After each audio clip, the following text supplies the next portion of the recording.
Rock and Stone. I am Rakaba18, and today I am lucky enough to have gotten my hands on an early copy of the brand new Deep Rock Galactic Survivor Heavy Duty expansion.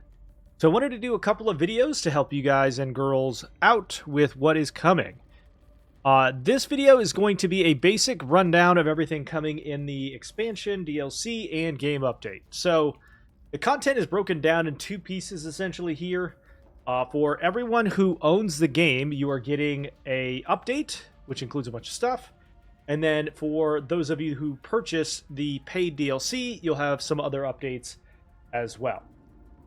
If you purchase the DLC, you'll get everything. If you don't purchase the DLC, those things are just not even like shown in the game. It's just a separate download completely.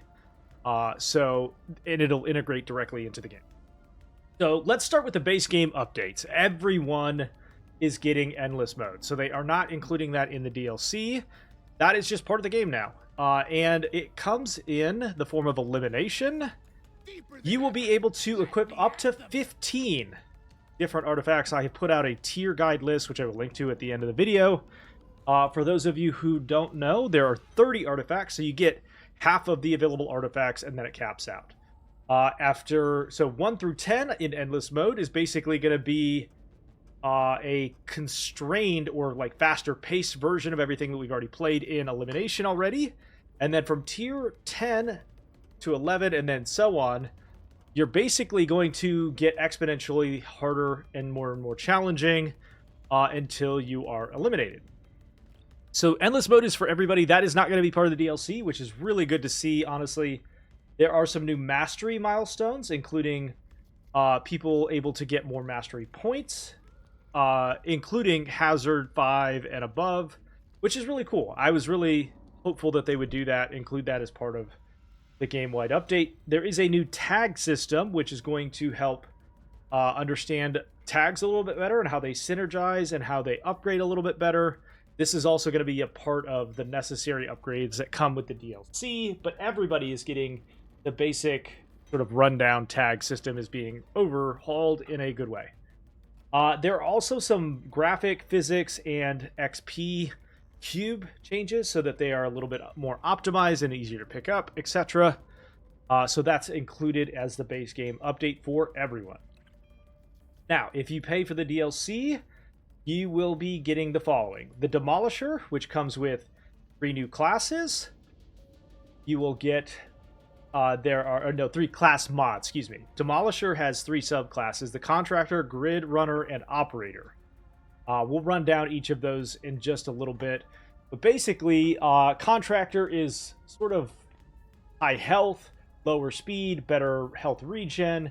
Starts with a new fire weapon called Dragon Storm Incinerator. We'll go through all of the weapons in a separate video.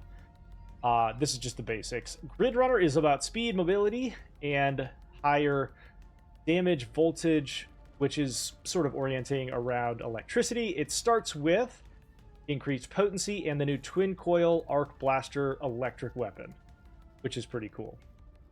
The other one is the Operator. It's all about precision and control.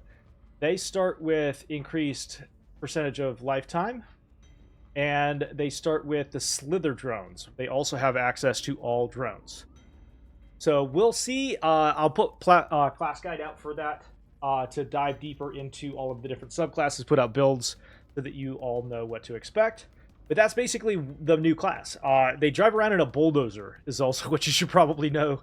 And you're driving around, you mine much faster, etc. There are also 11 new weapons based around the Demolisher, but anyone can access them if they have the right tag. And a lot of the new gear, for example, will have tags that allow you to access certain weapons that you couldn't if you weren't the Demolisher. But you can access them through that tag system with the appropriate upgrades and gear and stuff like that. I'm going to do, my next video is going to be on a rundown of all the different weapons so that you all can kind of know what to expect from them. I'll show you some gameplay from those as well.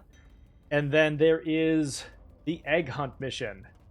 A full new mission, and that's, you can kind of see right here. So Egg Hunt, basically, I'll read you the description. Search the caverns for alien eggs and return them to the cargo pods. There's a Bosco will pick them up after you mine them, and then you drag them back to the location, like the center objective, and then wait for like 10-15 seconds, and it'll capture the egg. This particular egg hunt also has a good like 2-minute completion thing. After you finished egg hunt, you can go and get bonus eggs for big time bonus XP, etc. So you can continue to farm out for like 2 minutes after you finish the objective, which is pretty cool.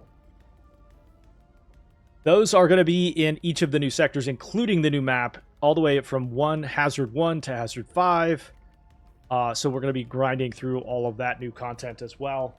The final new thing that is coming is the new map. And I can kind of show you a quick little preview of what this looks like on Sector 5. It is Glacial Strata. Maintaining your footing is perhaps the most important thing here. So you can like move around. There's ice things, or ice ponds and stuff like that. Tons and tons of like movement speed modifiers. You don't move as fast, but you obviously slip and slide and all that stuff. That is some of the modifiers for the Hazard 5. But let's go ahead and show you real quick what that looks like, and you can kind of see the Demolisher here as the subcontractor on Hazard 5. Just so you can kind of see, it's aesthetically a little bit like